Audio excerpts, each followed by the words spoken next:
Good YouTube. I got my dog here. How you doing? Got my dog here. I'm walking him like the usual. You know what I'm saying? But yeah. You know what I'm saying? Let me see. What we doing today? Today's a relatively simple day. It's not cause like when the days were less simple, I had to do a lot because I was like preparing, but like I got to get more prepared and more structured and more organized so that I know 100% I can handle the throughput that I need. Because I don't think God gonna give me the kinds that I want and the things that I want unless I can handle the throughput, you know. And I got to make sure that my my business can handle the throughput, you know. Make sure it can handle all that and whatnot.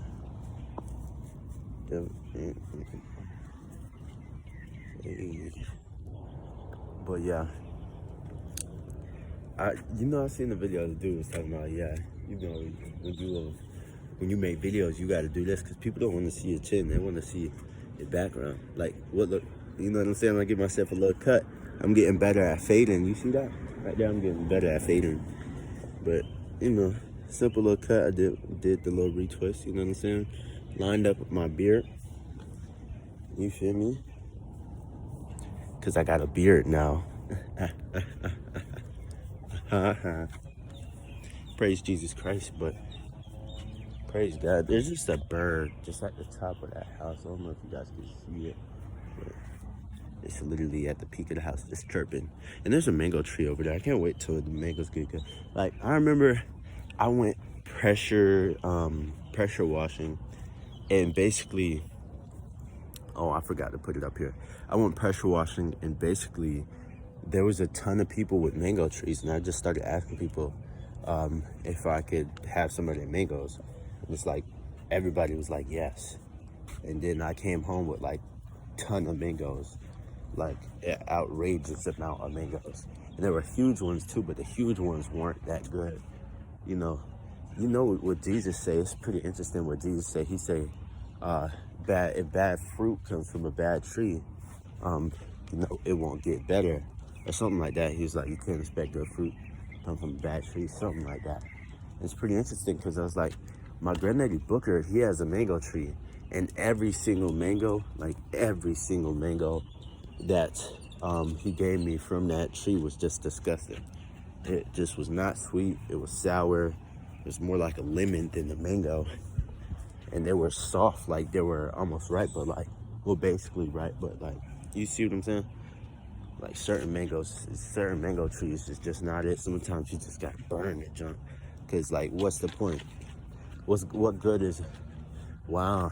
And that just made me have a realization of what God thinks. It's like, what good is you having a tree if it only produces bad fruit? The point of a fruit tree is for it to produce good fruit. And that's crazy because that's what the Bible be talking about when it comes to like having fruits. What does it say? James chapter 2 verse 24. Know then that a man is justified by his works and not by faith only. So it's like, that's crazy because it's like your fruit is really what God's looking at. I was like, dang, I'm like, yeah, my granddad need to cut down that old tree. Damn, boy.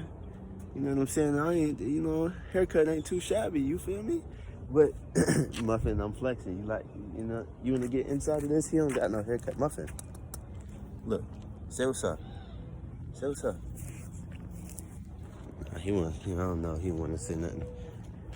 But this dude just be roaming. But like, I was like, dang, my granddad low-key just need to cut down that tree because like the fruit sucks. So it's like you can plant a new tree and it'll be better than just having that tree. Because like, what is the utility of a fruit tree that has bad fruit that are never going to be good?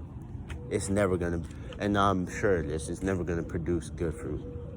because like, what bad tree ever produces good fruit? But I don't know. Maybe good. I mean, bad trees change and produce good fruit. That, I was a bad tree once upon a time. How you doing? Morning. The muffin loves people so much. That man getting around, boy. No plan. No cap. Boy, that boy getting around on that scooter, boy. No cap. No cap. Yeah. You know what I'm saying? But thumbnail, look. That's how those people be doing it. Hey, I ain't gonna cap, but like, what value do I have for you guys here? It's just more about that, because that's the lesson I'm learning right now. You know what I'm saying? You got to be prepared. You got to be completely prepared for what God has for you. So if you want to be rich, you want to be successful, and you want a business that's going to get you there, your business needs to be able to handle that amount of profit and money and whatnot, business, throughput, whatnot. And then also when it comes to the profit, you need to be able to financially handle that too. So it's like, when you get your money, are you just spending all of it on what you want, or are you saving it? Do you have a cash reserve for your business? You know what? Maybe that's what's holding me back too. I need to get a cash reserve for my business. Not necessarily just an expenses account, but a cash reserve for when things go wrong. Because things always tend to go wrong.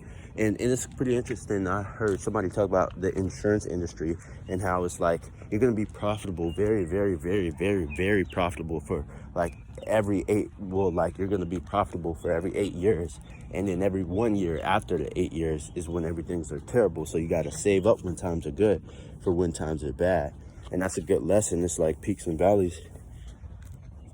And I like the book Peaks and Valleys because it gives you a good understanding of what you need to do in life. And instead of just saying, oh snap, my situation sucks and stuff like that, you see, okay, what is the lesson that I need to get out of this for me to get out of this? You feel me? You know what I'm saying? Like, what is the lesson I need to learn to make my situation better?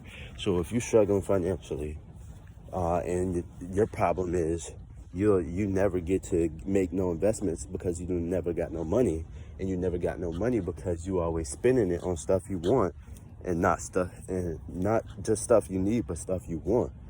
And then in order to get to the next level, you have to realize, okay, I'm spending money on stuff I don't need, and in order for me to grow in the way I want to, this guy, he's having a seat. Yeah, he's pooping. That's crazy. But in order for you to grow in the way that you want to, yeah, let's move away so we don't get none of that stink air over here. But in order for you to grow in the way that you want to, you have to realize, okay, in this moment, what is going wrong? What do I need to get to the next level? For me, right now, I'm not going to speak too much on it, but I give you guys a general idea. Another thing that was holding me back before that I can tell you guys about is telling my business too much. Not everybody needs to know exactly what you're doing, exactly when you're doing it, and exactly why you're doing it. Sometimes you got to let the results speak for themselves. And results sure do speak. If someone sees you from having nothing to having a big old mansion and nice cars, they can be like, dang, that person was putting in work. But if you on Instagram every day, oh, I'm putting in work, oh, I'm grounded, oh, and whatever, and you know what I'm saying? They're going to be like, oh, it's no surprise, I guess. I mean, I guess he was working the whole time anyways. And then some of the times people will start preying on your downfall and hold you back too. But love you guys. Peace.